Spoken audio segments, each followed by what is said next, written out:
deposit money banks to promptly address the rise in NPLs, declining asset quality, credit concentration, and high foreign exchange exposures. Committee also noted the benefits of loosening at this time, which will be in line with the needs of fiscal policy to restart growth. The MPC, however, noted that loosening will exacerbate inflationary pressures, worsen exchange rate, and further pull the real interest rate into negative territory.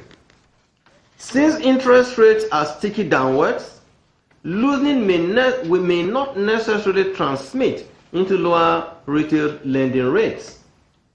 The committee noted the consecutive positive contribution of agriculture to the gross domestic product during the fourth quarter of 2016, a development partly traceable to the bank's interventions in the sector. The committee remains optimistic that, if properly implemented, the newly released Economic Recovery and Growth Plan, coupled with innovative growth-stimulating sectoral policies, would help fast-track economic recovery. Committee's decisions. The committee, in consideration of the headwinds in the domestic economy and the uncertainties in the global environment, decided by 9 out of 10 members to retain the MPR at 14% alongside all other policy parameters. 1 member voted to raise the MPR. In summary, the MPC decided to 1. Retain MPR at 14%, retain the CRR at 22.5%, retain the liquidity ratio at 30%, and lastly, retain the asymmetric corridor at plus 200 and minus 500 basis points around the MPR. I thank you for listening. Thank you, Mr. Governor. Distinguished ladies and gentlemen, we have heard the communique number 112 of the MPC of the Central Bank of Nigeria. Our house rule says we limit our questions, comments to the subject matter of issues, especially raised in the communique. We will appreciate if we respect that understanding, please. Now, for your questions, please come close to this place. Your name, your organization, and your question. Let's ask one, please. I beg you, one. Just one question per organization so we can try to cover as many as possible. Thank you. Mr. Governor, good afternoon. My name is Udo. I work for Premium Times.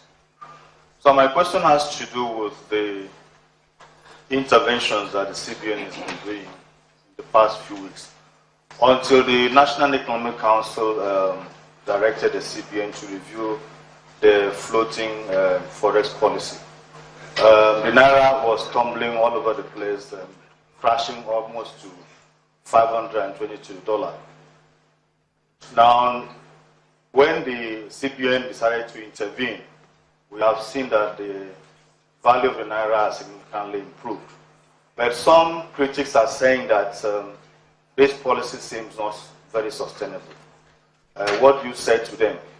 And so can you take a chance to at least review the interventions to know exactly how does it impact the market and the level of the Naira? Thank you.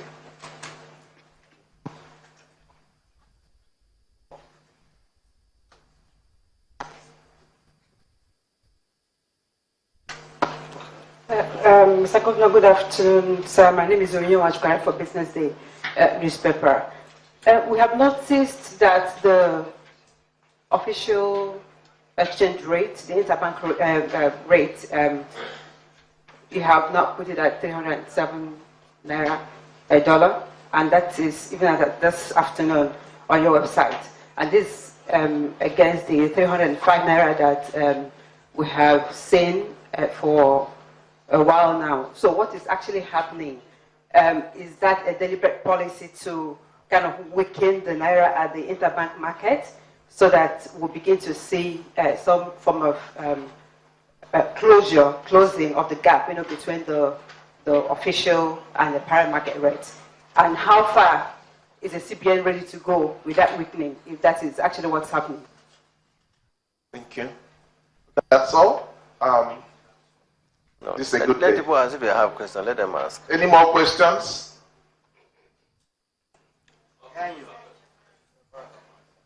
I will ask if you don't ask.